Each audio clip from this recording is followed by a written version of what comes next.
आओ टैली सीखे के इस अध्याय में हम लोग आज जानेंगे कि जनरल क्या है। What is general. जनरल का मतलब होता है रोज नामचा। तो जनरल क्या होता है, meaning and definition of general कहिए। जनरल क्या होता है हम आपको आज के इस सेशन में बताएंगे।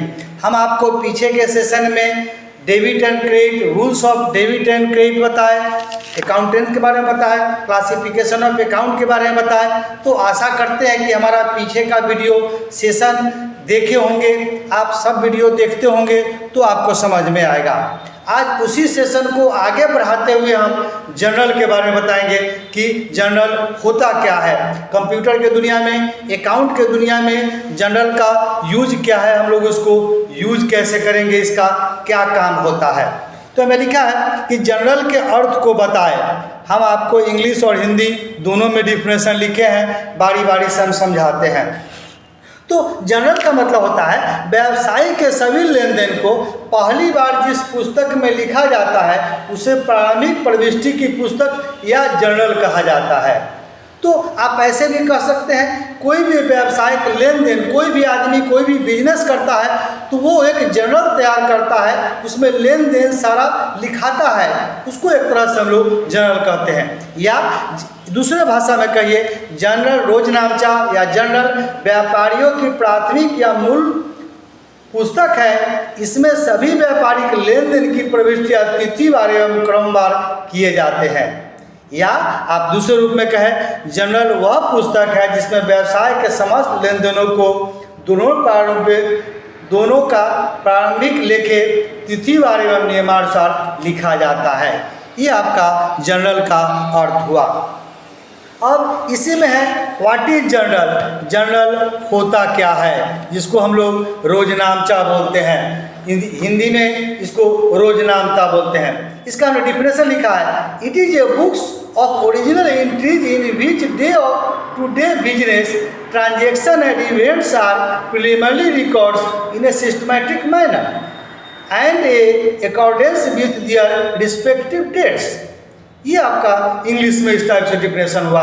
या आप कह सकते हैं the book is in which all business transaction are systematically for the first time is known as a general. या दूसरे रूप में कहिए द जनरल और daily record as originally use to book और primary entries in which transactions are copied in order of date from a memorandum or vast book. The entries as they are copied are classified into debits and credit to facilitate their being correctly posted afforded in the ledger. तो इस type से आप general का definition English और हिंदी में समझ सकते हैं। मतलब समस्त व्यवसायी के लेन देन को जिस पुस्तक में लिखा जाता है हम लोग उसको जनरल बोलते हैं। ये आपका जनरल का डिफिनेशन हो गया। हम आपको कुछ बताए हैं फॉर्मेट ऑफ जनरल। आप जनरल बनाएंगे कैसे, तो जनरल बनाने के लिए हम यहाँ फॉर्मेट की चर्चा किए हैं। सबसे पहले डेट लिखाता है, फिर पार्टिकुलर होता है, फिर लेजर फोलियो होता है, डीआर अमाउंट और सीआर अमाउंट। डीआर को डेबिट बोलते हैं, सीआर को क्रेडिट बोलते हैं। हम पहले इसके सेशन में आपको इसकी चर्चा डेप्थ किए हैं। आज हम आपको फॉर्मेट ऑफ जनरल के बारे में बताएंगे। तो सबसे पहले डेट, इसमें क्या लिखा जाता है, हमने लिखा है the first column in the general book consist of the transaction date. मतलब जनरल बुक में पहले कॉलम में लेन देन की तारीख होती है, इसमें आपका डेट लिखाता है। पहला जिस डेट को आप चालू करते हैं वो डेट लिखाता है। दूसरा आया पार्टिकुलर। तो पार्टिकुलर में क्या करते हैं, पार्टिकुलर में हम लिखते हैं, यहाँ पे लिखे हैं पार्टिकुलर का क्या काम है। The second column of writing journal entry is where we record the business transaction by passing a journal entry. Journal entry refer to the systematic recording of business events and transaction on a given date by applying fundamental rules of book keeping. At the bottom of journal entry we post a brief narration description in the transaction। तो उसमें भी post narration description लिख के हम लोग करते हैं। या आप दूसरे भाषा में हिंदी में कहिए जनरल एंट्री फॉर्मेट लिखने का दूसरा कॉलम है जहां हम जर्नल एंट्री पास करके व्यावसायिक लेन देन का रिकॉर्ड रखते हैं।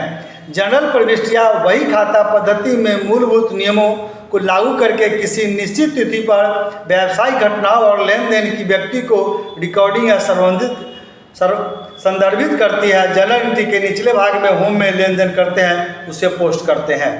ये आपका जर्नल लिखने का तरीका हो गया। तीसरा है लेजर फोलियो। लेजर फोलियो का मतलब पृष्ठ संख्या खाता संख्या होता है। हम लोग जनरली कोई नोट्स वगैरह तैयार करते हैं, कहीं पे लिखते हैं तो हम लोग पेज नंबर डिनोट करते हैं। हालांकि टैली में इसका बहुत काम नहीं है, बहुत यूज नहीं है, लेकिन फिर भी पहले के ज़माने में अभी भी कभी कभी इसकी ज़रूरत पड़ती है। तो लेजर फोलियो के बारे में हम लिखे हैं यहाँ पे कि third column of journal entry format in excel to the folio number which indicate the reference number used to identify the particular entry in the respective ledger account. This reference number could be numeric or alphabetic as well, जैसा चाहे। कहने का मतलब है Excel में journal entry format का तीसरा column folio number है, जो संबंधित लेजर खातों में विशेष प्रविष्टि की जान पहचान करने के लिए उपयोग की जाने वाली संदर्भ संख्या को इंगित करता है। यह संदर्भ संख्या संख्यात्मक और अल्फा न्यूमेरिक भी हो सकता है। ये आपका तीसरा होता है लेजर फोलियो नंबर। और चौथा होता है डीआर अमाउंट। हम जब भी जर्नल बनाएंगे तो एक क्वेश्चन का हमारा दो पहलू होता है, एक हमारा डेबिट होगा और उसी का हमारा क्रेडिट भी होगा। हम डेबिट और क्रेडिट आपको बताए हैं पहले भी। तो डीआर अमाउंट और सीआर अमाउंट हमने यहाँ पे लिखा है डेबिट के बारे में।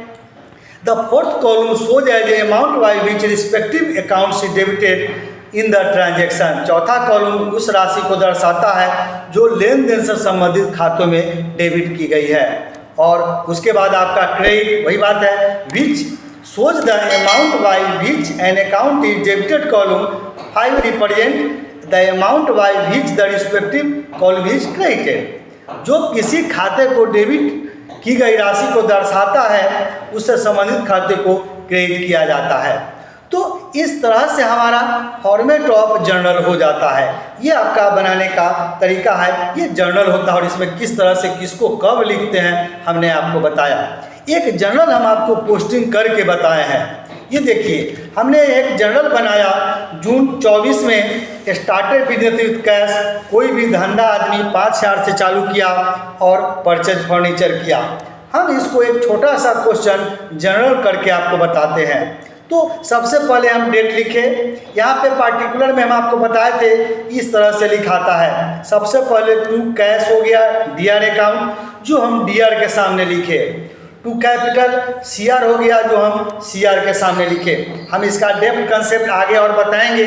आज चूँकि हमको जर्नल का फॉर्मेट बताना है, उसी में हमको थोड़ा सा यूटिलाइजेशन हम आपको बताएंगे कि आप इसका यूज कैसे करेंगे, बनाएंगे कैसे। तो हम चर्चा किए हैं कि हमेशा डेबिट और क्रेडिट दो पहलू होता है अकाउंट का। आपने कोई धंधा स्टार्ट किया तो कहाँ से पैसा लाया, किस टर्म से लाया, किस मोड से लाया, ये आपको दिखाने होते हैं। एक डेबिट में गया और सेम चीज़ का क्रेडिट में गया। पैसा आपने कैश से लाया, वो डेबिट हुआ, और किस रूप से लाया, एक्सपेंस किए, इसलिए हम लोग का क्रेडिट हो गया। और नीचे में नरेशन होता है। तो नरेशन का मतलब होता है कि जो बिजनेस से स्टार्ट करते हैं उसका लेखा होता है। बिन सब जोड़ के आप क्वेश्चन भी लिख देते हैं तो आपका वो नरेशन कहलाता है। भविष्य में अगर हमारे पास फॉर्मेट खो भी गया तो नरेशन से हम लोग काम चला लेते हैं। अब दूसरा हम एक बनाए हैं जून 5। यहाँ परचेज फर्नीचर मतलब आपने फर्नीचर खरीद के लाया। हम डेबिट और क्रेडिट के रूल्स में बताए थे कि जो आता है वो डेबिट होता है, जाता है वो क्रेडिट होता है। तो फर्नीचर चूँकि मेरे पास आया है, ये हमारा डेबिट हो गया तो हम डेबिट में लिखे। कैश चूँकि मेरे पास से गया है, ये हम आपको क्रेडिट साइड में लिखे। तो ये हमारा फॉर्मेट ऑफ जर्नल का कंसेप्ट हुआ कि आप फॉर्मेटिंग जर्नल बनाएंगे कैसे, करेंगे कैसे। तो एक छोटा सा एग्जाम्पल हम आपको बताएं हैं। अब इसके नेक्स्ट सेशन में हम चालू करेंगे, इसमें आपको जर्नल का पोस्टिंग करना सिखाएंगे। आप जो rules of debit and credit पढ़े हैं उसका आप यूज कैसे करेंगे, कैसे आप समझेंगे कि डेबिट कौन होता है, क्रेडिट कौन कौन होता है, उस रूल के हिसाब से हम आपको बताएंगे। तो ये हमारा जर्नल का फॉर्मेट होता है और इसी फॉर्मेट से हमारा जर्नल तैयार होता है। तो आज के सेशन में इतना ही रहा कि टैली के अंदर में फॉर्मेट ऑफ जनरल कैसे तैयार करेंगे, जनरल क्या होता है, आप इसको लिखिए, इसको तैयार करके देखिए, समझिए, फिर नेक्स्ट सेशन में हम लोग जनरल के बारे में जानेंगे। तो आशा करते हैं कि हमारा वीडियो आपको पसंद आएगा। हमारा वीडियो आपको पसंद आता है तो आप हमारे वीडियो को लाइक कीजिए, ताकि जो भी हम वीडियो बनाएं समय समय से उसका नोटिफिकेशन आपको उसका मिलते रहेगा।